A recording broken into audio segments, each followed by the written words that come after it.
Hey I can see there. you. Awesome. Hey there, I'm Kristen Cliffel and I'm in my studio at the Lake Erie Screw Factory. And I am so excited to be here with all of you out there in the Facebook worlds and YouTube worlds.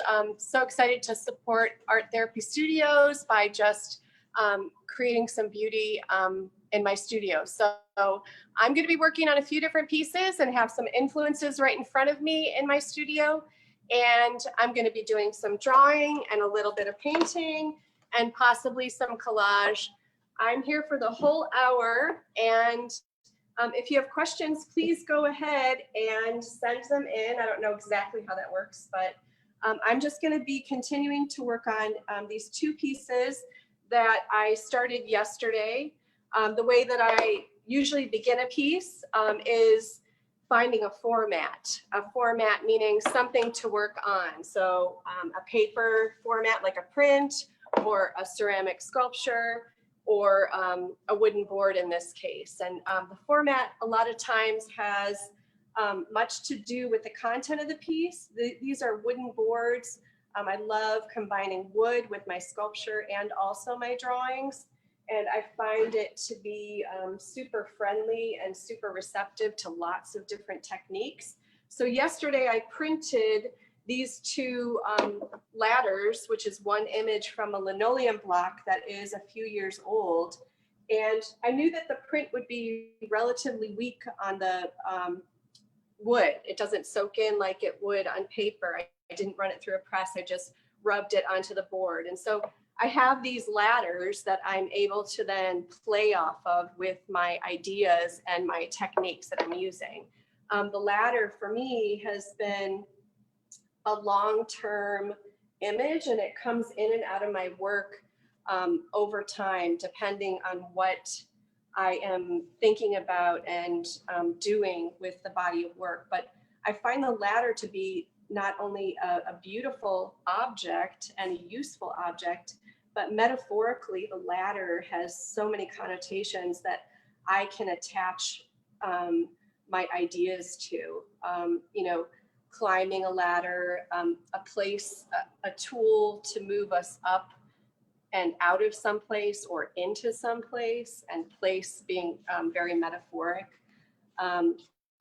Tools that help us at home, tools that help us in emergencies. And so for me, the ladder is a super rich, beautiful metaphor and image. So many different situations are call for a ladder in so many ways, like us right now politically. We need a giant ladder. I won't talk about that because I'll get upset, and I'm only trying to create beauty. So with this piece, I have a bird that I made, a ceramic sculpture, right in front of me. It was just on the table. And so I'm sketching it onto the wood, and then I'm going to go ahead and juxtapose these two images in different scale with different techniques. So I'm probably going to shut up and draw for a little bit. If anybody has questions while I am painting or drawing, please go ahead and feel free to ask the moderator. I'm not sure exactly how it works, but I bet you all have it figured out. I love the way that the ink seeps in to the wood. It's an unfinished wooden board that I just got at Dick Blick the other day. And I love the sort of bleeding quality when the ink goes into that unfinished board. I love the seepage. I feel like so much of life is about that seepage, about the gray areas, and about how things move through material. My process in making ceramic sculpture is so long. It starts with drawings and thoughts, and then moves into sketches and sometimes paintings. And the process for me to make a sculpture is sometimes over a year from start to finish. And sometimes it's been even longer. So for me, this process of drawing and painting are so integral to keeping me vibrant and seeing feedback, seeing immediate results in the studio. But I do go back and forth between the materials. I was a ceramics major in college at the Cleveland Institute of Art, but I was also a drawing major. So I find them to be linked so deeply for me. And there's such a joy in moving paint or ink in this case around, just as a process of just being delighted by a physical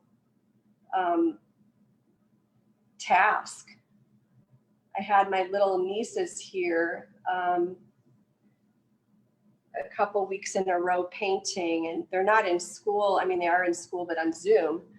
And so they don't get a lot of in-person art classes. And, you know, one of my favorite things about school ever, since I'm now 53, but I still totally treasure and remember my kindergarten in New York City. And we got to paint every single day. And I thought, oh my God, these kids right now are not able to paint every single day. And one of my nieces is a kindergartner. And that was my favorite thing about kindergarten. And, you know, I would just be so excited to move paint around on paper, even, you know, finger painting. And I bet a lot of us have that deep connection, but just moving ink or paint around on paper or wood is such a satisfying, delightful thing, even if it's to only the end of just process. If nothing, you know, if the product doesn't ever actually end up being anything out in the world besides an exercise in joy and creation, I think that's totally valid.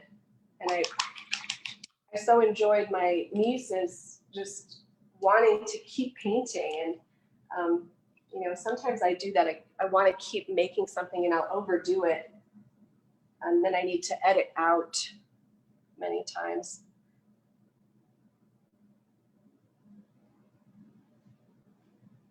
And I come to things with such a curiosity. I think that's the reason I have stayed making my work so fervently over the last 30 years is because I'm always so curious as to what something in my head, something in my heart turns into when I manifest it very deeply in my studio practice. And, you know, by manifesting it physically, so many times I become clearer and much more aware of where the desire or the need to work that idea out came from. So for me, my work saves me every single day. I don't know if I would be this person in the world if I hadn't come to art so intensely and allowed it to be my calling in life. I'm grateful to, you know, my parents for instilling that kind of passion in me. It's not every set of parents that would do that. It's a magical thing to be allowed to follow your deepest passions. So I'm always so grateful to be in the studio. It is a lot of work to be an artist, but certainly it's the kind of work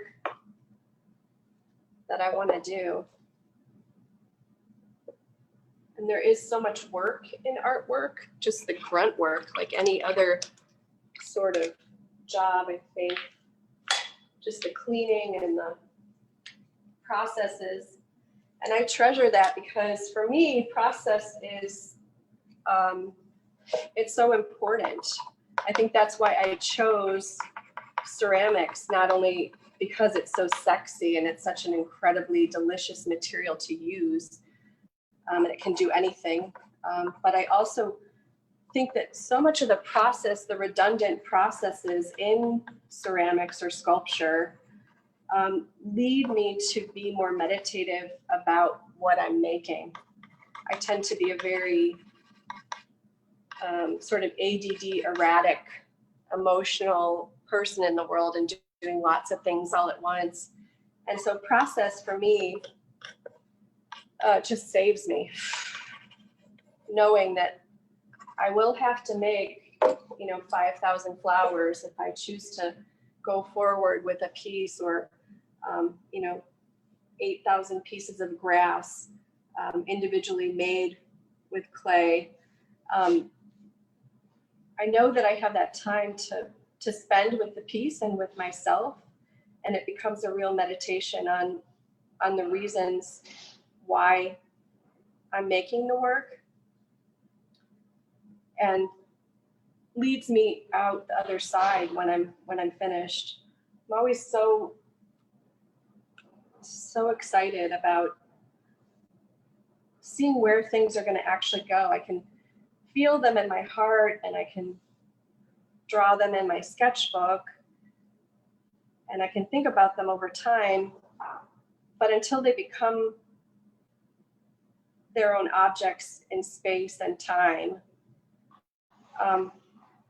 there's just such an intense curiosity on my part, and I'm really grateful for that, because some people don't love what they do.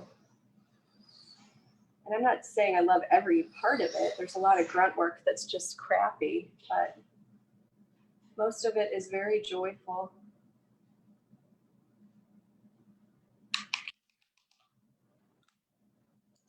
I feel like my friend was here in the studio with me last week or so, Claudio, and he's a printmaker. And we've been working on different schedules, which is nice. So he has alone time in the studio, and so do I, and so does my other studio mates. And I came in, I think yesterday, it might have been the day before, and he was just blissfully working away on his piece. And he said, "Oh, I feel like I won the lottery. I feel like a millionaire." And we do struggle financially sometimes as artists, or as any kind of people in the world, but to be so grateful to do the work is, divine, really. I had an incredible collector and mentor many years ago give me really sage advice, and he's still a dear person in my life. And he said, when I was in my I guess mid-20s, or he said, just never abandon the studio. Just do not abandon the studio. And I've taken that very seriously. I use my studio time to really fully engage my heart and my hands, and been grateful for that advice.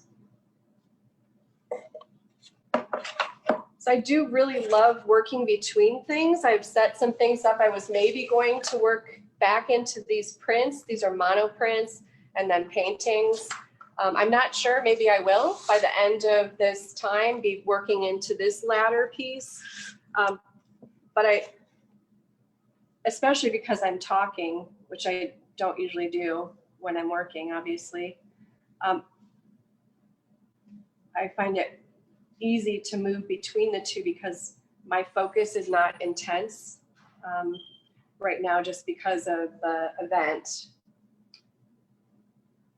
I'm not saying it's bad. That's one of the reasons I'm easily moving between these pieces right now. Some of the questions that were given to us as live performative artists before the event started were really interesting. And I read them briefly a couple days ago, but somebody, Michelle, just read them back to me, and it was helpful. I always find words so important in my work. Text and words are a big part of how I come to the work, how I title it, and how I frame it. And so the questions were really interesting, and I will look at those in a second, but I bet I'm probably answering them intuitively now because I just read them. But the first one was, where do I get my ideas from? And that's a very easy one, everyday life. I have such a rich, beautiful life. I have 2 children and 1 husband and 3 dogs and sometimes a cat and a giant family.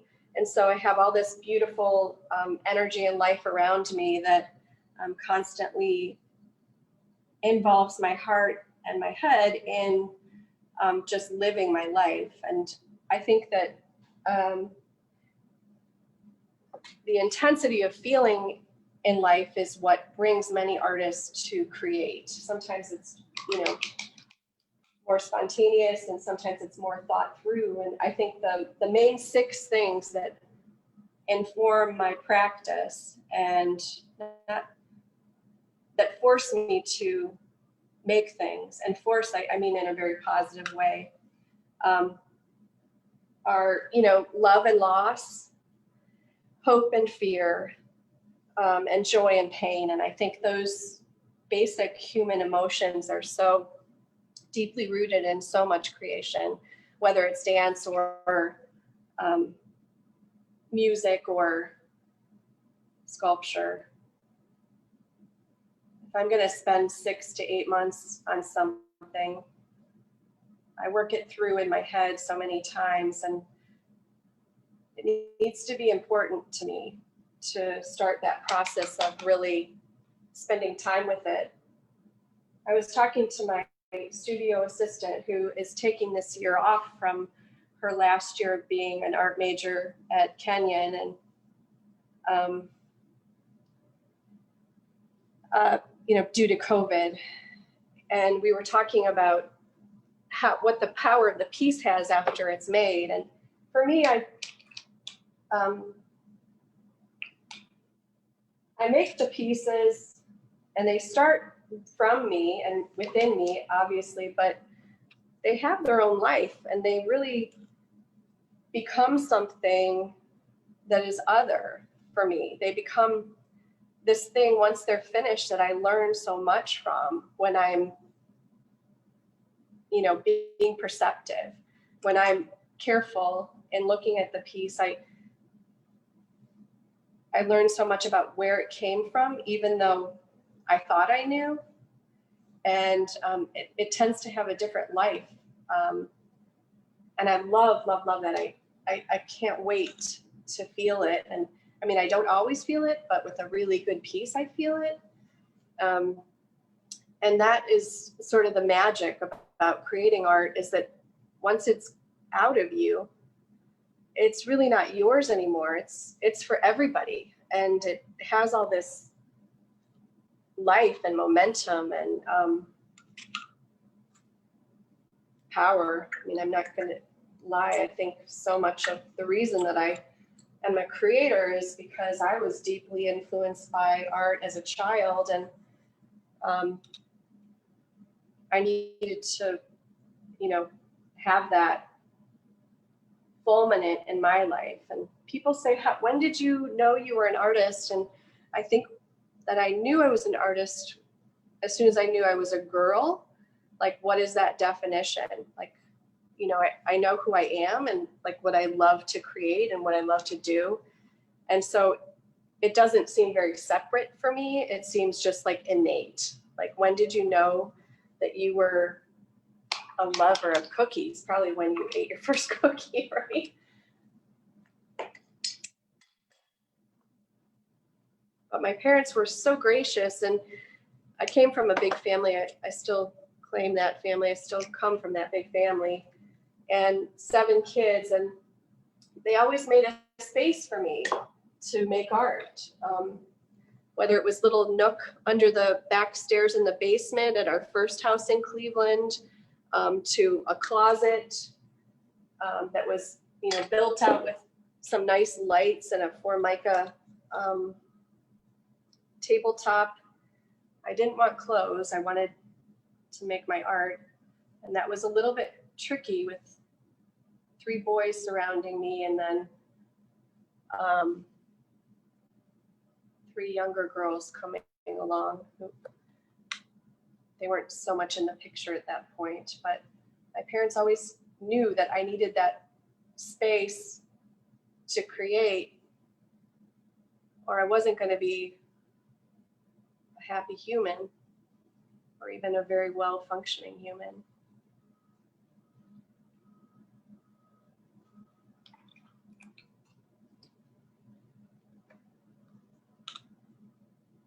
So I do think some of the questions I'm going to just roll into, or somebody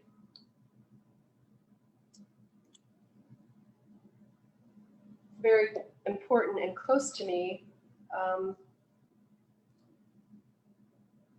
said that the artist's role in society is to sort of be the marker of what time is, what time we're living in, and a marker of culture.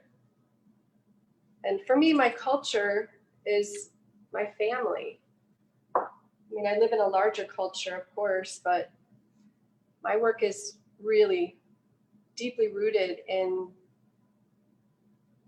nurture and care for the people and animals around me. And so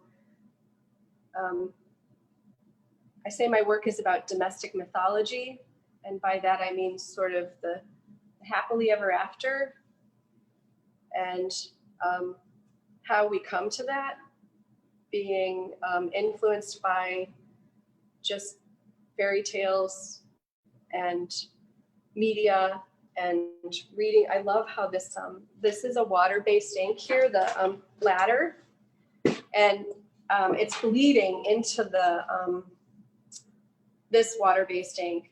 So I printed the ladder on there yesterday, and now I love this streaking here. Like, I could never have planned that, and that's so delicious. I'm so excited. Sorry I'm talking like that. One time I was on the radio with Dee Perry, who I love. Dee Perry, amazing. And started talking about, someone asked about who are your influences and your early teachers and stuff. And I started talking about clay and Victor Schreckengast and my influences in ceramics. And it got very juicy because, I mean, ceramics is so juicy, and there's so much to do with food and love and, tactile things, and it's just so, yeah. Ugh. And I started talking on the radio, like, talking about how juicy and malleable and fresh and luscious the material is, and I still totally talk like that. But one of my husband's friends had heard it in the car, and he's like, I can't believe Bob lets you talk like that in public.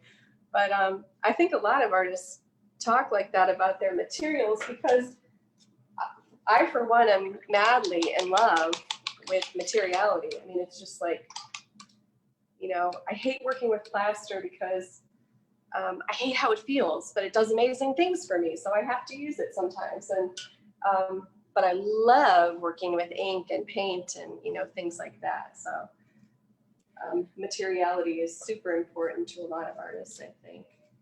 So Kristen, we actually have a couple of comments that I wanted you to be aware of, if you don't mind me sharing them with you. Please.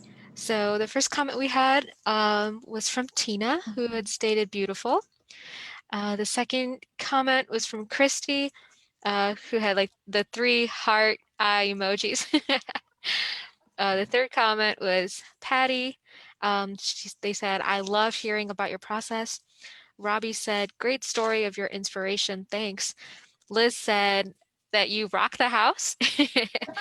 And then Christy had asked a question actually. And the question was, who is the bird representing in these pieces? Great question, Christy. Thank you. So I use the bird so much in my work. I feel like I'm going to answer this in a circular way. So for me, like I said earlier, nurture is a huge part of the reason I create. And I deeply, deeply love my people, and I want to feed them and hug them and love them all up. And sometimes, of course, they drive me nuts, but they definitely, my people are just so incredible. And I do have two children that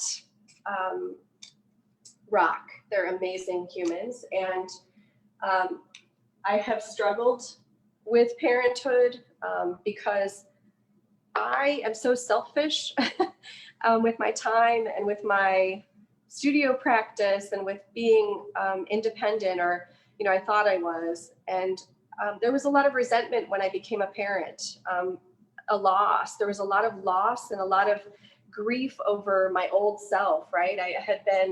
I was 30 when I had my first child. And so I had had a really good taste of moving about in the world freely as an artist, as a woman that is just traveling and creating work and, you know, learning so much from other artists and places. And that all sort of grinded to a halt when I became pregnant and had to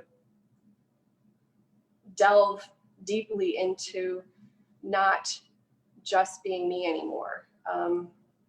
And that is a freaking shock, you know, when you're like, you think you're just so free and so allowed to be yourself and do your thing, and then people depend on you. These little humans are suckling at your breast and they need you to change them. And every parent knows how divine that is, but also how incredibly taxing it can be. And what a struggle it is. And my children are the source of so much joy and so much, you know, completely ridiculous inspiration for me. But there's definitely loss in all of that. I gained so much more than I lost. I would never give it up, but it's a hard road to be a parent. And my life's work has been being an artist and a parent. So the bird for me, it seems like a ubiquitous symbol of parenthood. I mean, having to go ahead and, you know, eat 80 million bugs or worms and then vomit them into your offspring's mouth 20 million times a day. I mean, that's some hardcore parenting, you know? So I use that ubiquitous symbol of bird and nest a lot. I have for many, many years. And I also use the symbol of fledgling, young birds that are not baby birds, but sort of teenager and young adult birds, as a symbol of sort of where my heart is with my family. I see them, you know, reaching maturity, and I'm longing for that.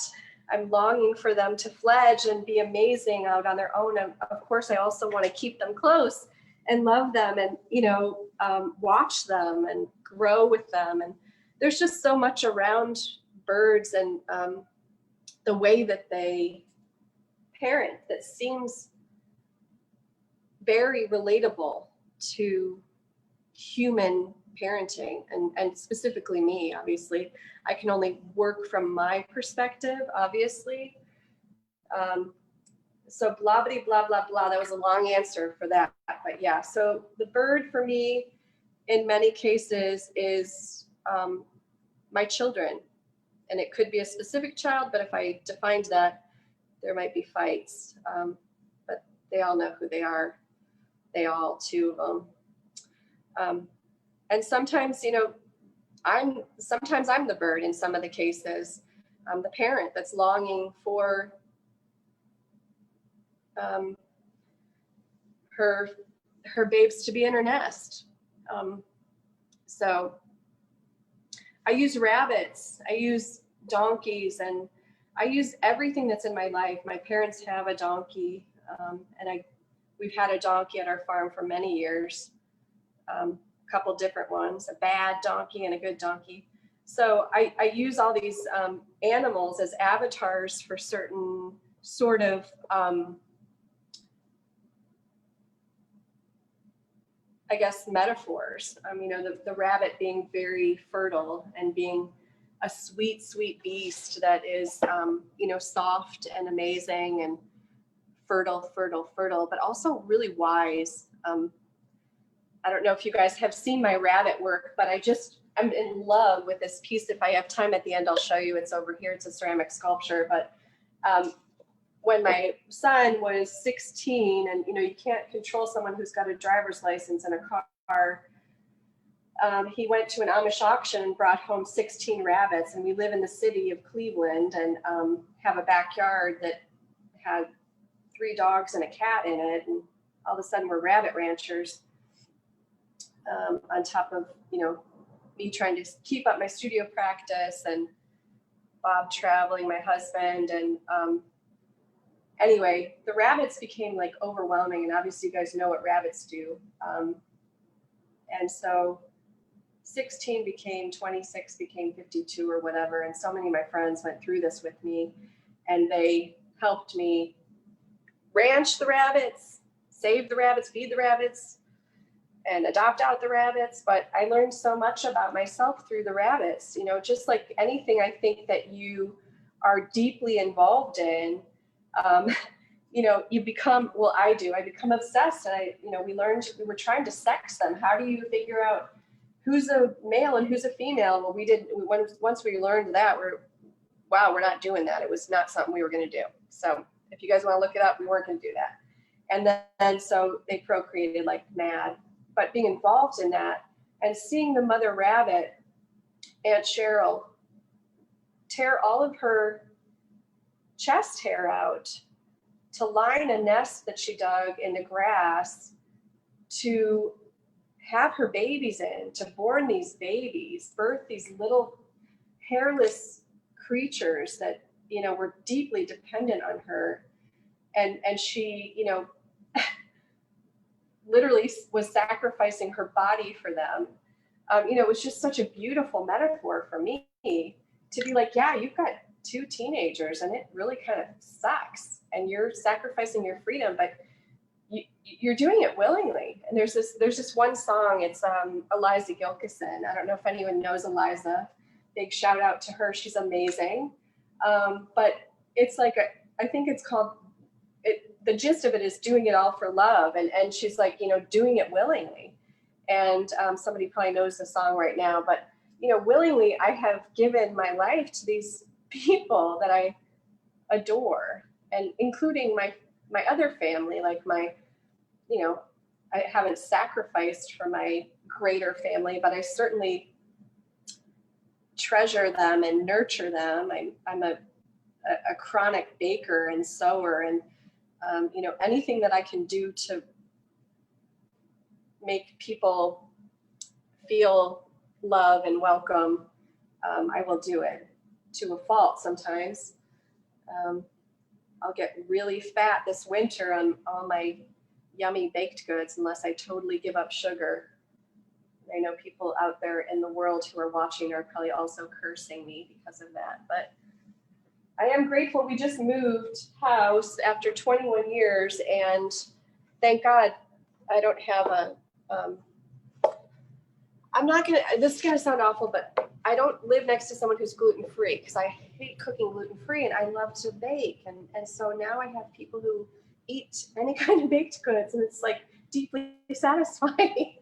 Anyway, that's really off the topic, sorry.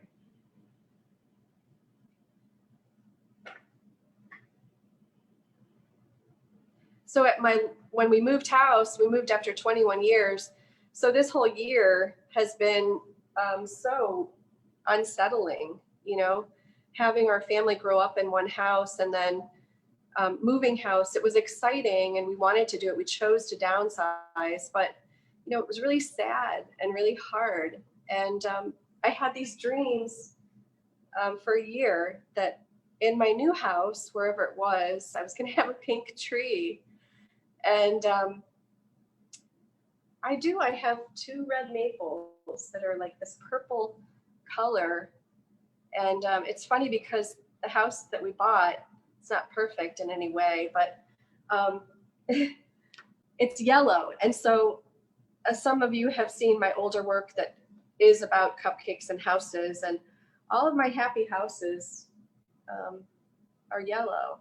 So it was, I guess, a self-fulfilling prophecy that this house that I have has a pink tree in the front too, actually, and it's yellow. So hopefully it will be a happy home. I know it will.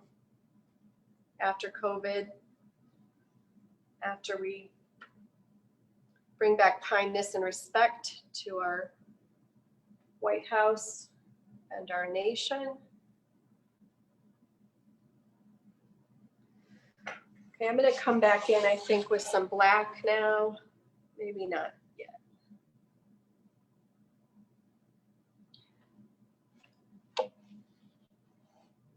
How much time do we have? I don't have a clock. Are we still okay?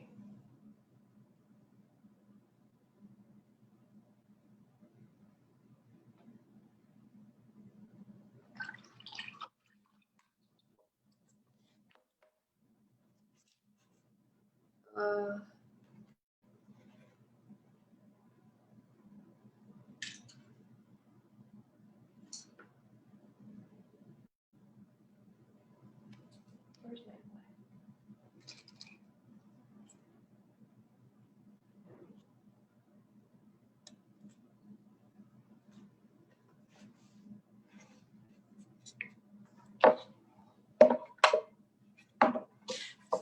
So I'm not sure if you answered this already, Kristen, Go but ahead, go ahead. one of our questions that we had for our artists was, how has your artwork changed over time? That's a great question. So before I had children, my work was really based on feminism and sort of women's situation in society and specifically in the home.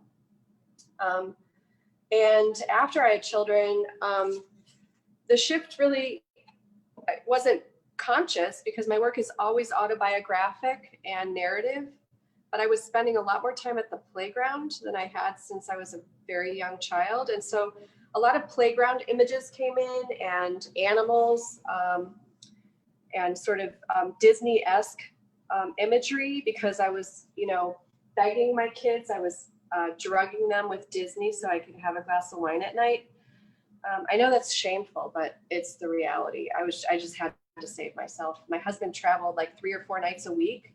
And so when the kids were little, I was like, even when Skype came out, I would call a sister or a friend and be like, do you want to have a beer? Because this is crazy town over here. But so yeah, the Disney imagery sort of came in and sort of larger than life fairy tales came into the work. But the work has just followed the trajectory of my life. Whatever's happening with me, it comes out in the work. So like I was just saying before, this year we moved house, but we tried to move house for a year before that. And so literally for 2 years, my work has really been ruminating on events surrounding that, changing a venue and how people are feeling about that, how my kids are feeling and how we were struggling with it. And so whatever changes in my life, the imagery sort of goes to that. I wish I could tour you around the studio, but listen, if anybody wants to come do a studio visit, call me and come with a mask on, and I'm happy to show you what I'm working on in ceramics. But the work just changes with my life. There's a lot of hammers in the work and a lot of ladders because those things seem constant. The work, the actual symbol of work, which is for me the ladder, I'm always up, or the hammer, I'm always up for that. I love work, and I think it's almost to a fault. My parents were very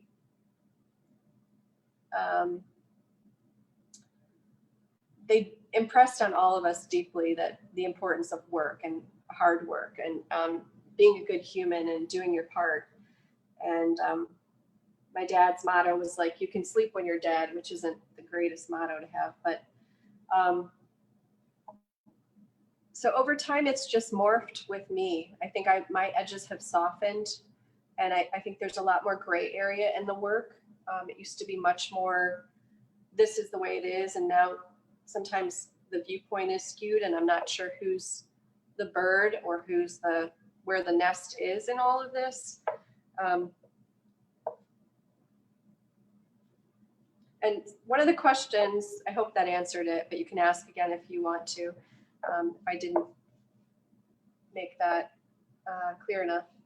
But one of the questions was a great question, is what's your favorite piece of my own work? So what's my favorite piece of my own work? And thank God it's always the piece I'm working on, which is like kind of a miracle, because I'm so deeply in love with the pieces. And I know that to some people that might sound awkward, or I hope it doesn't sound snotty or egotistical. I don't think I'm great. I just love the work. Like, I love making the work. I love being around the work. I love seeing other people's work. And I'm deeply influenced by that, by the magic that other people make. But I am so crushed out on the work that I'm making. And I think, I say that to my students when I'm teaching, is you must love this. You must come to it with love. You must come to it with a fierce passion, because it will pay you back in dividends. The satisfaction that I have over these minutes of bringing these pieces to life. Like, I didn't know who this was before. I knew what tools I was going to start to use, and I think it obviously needs another few elements. But I'm excited to see what this becomes. And my favorite piece that I'm working on is always the one that I'm working on. Sometimes I don't even want to go to sleep at night. Like, I can't wait to get to the studio. And sometimes then on the other side of that, sometimes I'm so deeply sad or upset, and that's the reason I'm making the piece that I'm making. And it's so hard for me to go to the studio, but I need to do it. Nobody makes the work but me. And it's funny, like, I'm the only one in my family that, well, I guess maybe my one sister's a writer now, so she's in the same sort of a boat. But people with days off and paid vacation, and it's like, nope, I'm the only one that makes the work, and I'm fine with it. I love that. I love, love, love it. I mean, I do sometimes wish someone would do the grunt work, like the cleaning of the kiln shelves or the sweeping of the floor and da da da da da. But I wouldn't trade making the work for anything.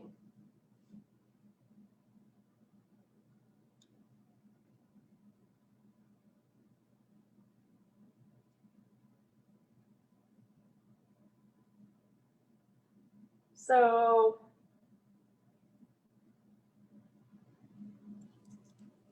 any other questions? Does anybody have any other questions? Am I being clear?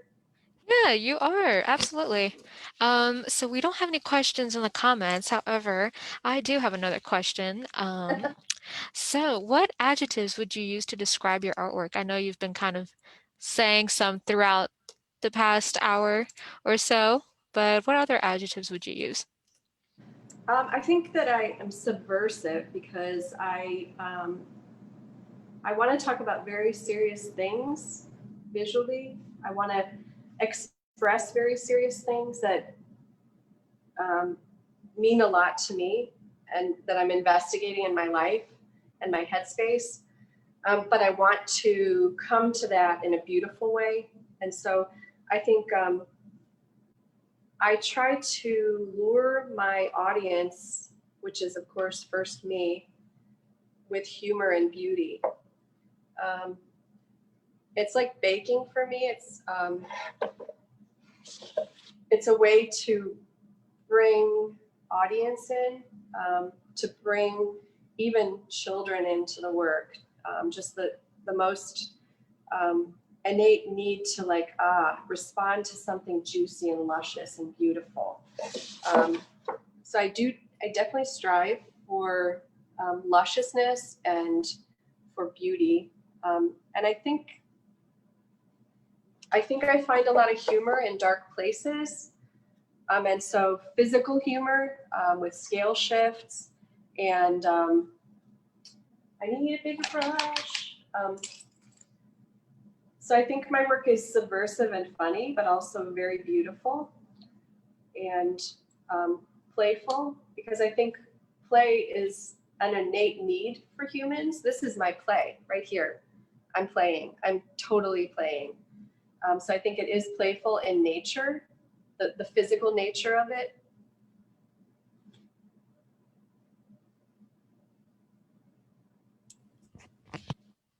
Those are some awesome words. So thank you for sharing. I do have to give you a 10-minute warning. So it's 6:48, and then we will be ending the recording at 6:58. So if anybody has any questions, please type them out now and shoot them our way. But in the meantime, I could ask you another question, or if you want to kind of keep talking, what are you feeling? I think whatever you want to ask me is great. I could blah blah blah forever. So That is awesome. Um, so right now you're working in silence, but if you had the choice of working within your own space and time, what is your go-to music when you make art? Or are there any special rituals that you do while you're making your art? So I really, if I'm thinking a lot, I like to, like when I'm drawing and developing an idea, I like to use just instrumental music, classical music, or just piano. Just I like no words because I have so many words in my head and in my heart, and so I like just musical, instrumental music. Um, and then when I'm into the process more, it depends on the piece and the timing of the piece, but I use music so much. I use um, the mood of music to intensify my mood of what I'm making. And, it's funny, my mom is in the same studio with me. So she's just over here across the way. For 21 years, we've been working in the same space. And she's always like, why are you listening to such sad music? And I'm like, I didn't think it was sad, or I just thought it was like emotive. And but I do tend to like kind of bring the emotions of the work. I kind of bring them out with music. So I think when I'm cleaning, I'm like, okay, let's get some, jazzy, very, very strong music on, like Shaky Graves and the Chicks and Bruce Springsteen. And I will, get it loud and proud and really rock it out to clean, because I hate cleaning. And then when I'm contemplative and sort of just in a process, I like Van Morrison and Mariah Cooter and Amos Lee, and then Patty Griffin, and I just have a million favorites. So music for me is a tool to help me articulate things in that art form. And so many of my early pieces, I want to say early, before I was 40, the titles came from lyrics in songs, because I listened to stuff over and over. I never get up and answer the phone, and I never get up and change the radio or the CD player. And so it would be funny when I was working in my first studio. My husband would come in after the day and say, hey, like, are you coming in? What are you doing? And I would have the same CD on that he had left me with in the morning. And he's like, have you been listening to this all day? I'm like, yeah, because you know, over and over is kind of fine for me. Yeah, but when I'm making like, if I have to make 82,000 pieces of grass or 80 million flowers, I do a lot of listening to podcasts and stories. I don't like books on tape, but I like podcasts about topics that I'm interested in, especially like science, or if I'm learning about rabbits, you know, then I'll listen to that kind of stuff. But super important, my space is very sacred to me. And I do have studio mates, but they're the best people. They're incredible people. And I have chosen them very, you know, specifically. I love them. They're all so important to having a sacred space because they all have their own practice that they're deeply involved in. And I don't feel like I have to check up on them or anything. I'm just in awe of what they do. My mother is absolutely phenomenal artist, self-taught artist, and she's the most prolific artist I know. She started making art very late in her life, and so she finds it very important to create a masterpiece a day because she started so late. And she's been deeply affected by COVID, so she's not in the studio right now, but yeah, I have a really amazing ceramic friend in the studio, Leah Gary, who it has like her 4th career as being an artist. And then I have Annie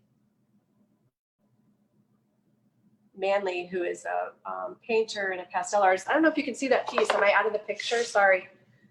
I got going on some detail, and I have to tell you, like, sketching is fine and it's exciting to develop an idea, but I'm here for the freaking detail, man. I could like actually, well, I have like carved for 10 days, you know, rabbit fur. And it's just like so delicious, so amazing to be able to do that.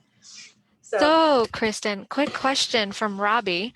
Okay. And then after you answer this, I just wanted to let you know you have a couple minutes left, and if you wanted to let the people know where to find you or where to follow you or any of those plugs, then please feel free to plug yourself away.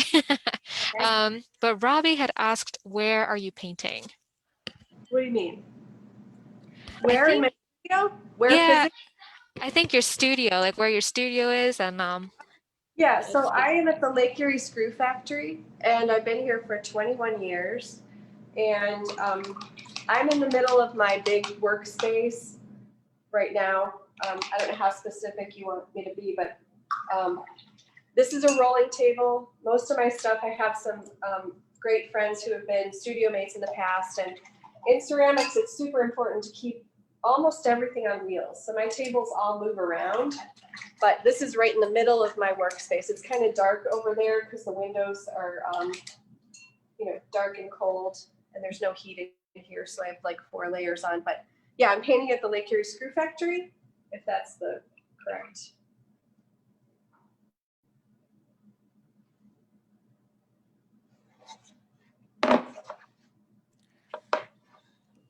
So any other last minute questions or, oh, and so you can find me on Kristen Cliffel Ceramics on Facebook or kristencliffel.com. And I'm super open to studio visits, and I have a jewelry business, so I can trade American money for jewelry, and my jewelry is birds. I think maybe some of you have seen it. I kind of am pervasive with imagery, not kind of, I'm very pervasive with my imagery. So even my line of shameless commerce has to do with what I'm dealing with in the studio. So a lot of birds and flowers come in. And I do want to say one thing. I use the flowers, the cherry blossoms en masse as a symbol of ephemeral beauty and the lusciousness of memories. So I think of them each flower as a a beautiful memory, a beautiful moment. And that's why I'm fine with making them, and it is tedious and horrible sometimes, but I just remember the moments, and I kind of meditate on when I'm taxed and feeling like my hand hurts and I definitely need 50 or 60 more flowers. I just think about I've had 50 or 60 or thousands more amazing moments. And so I think of those individual things while I'm making the flowers, and it helps me get through that process. And it definitely moves me forward with my flower production.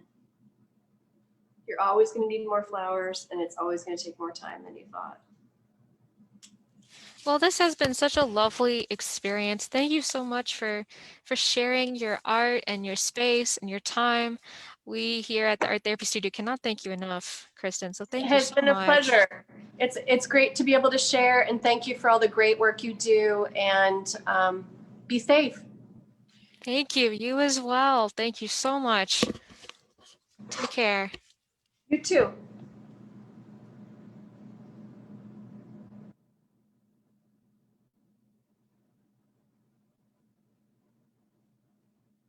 I think this one is more finished. Do you want me to put this up here? Am I supposed to do that?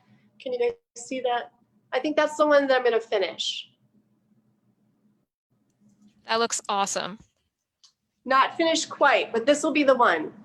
That looks awesome. Thank you so much. Thank you.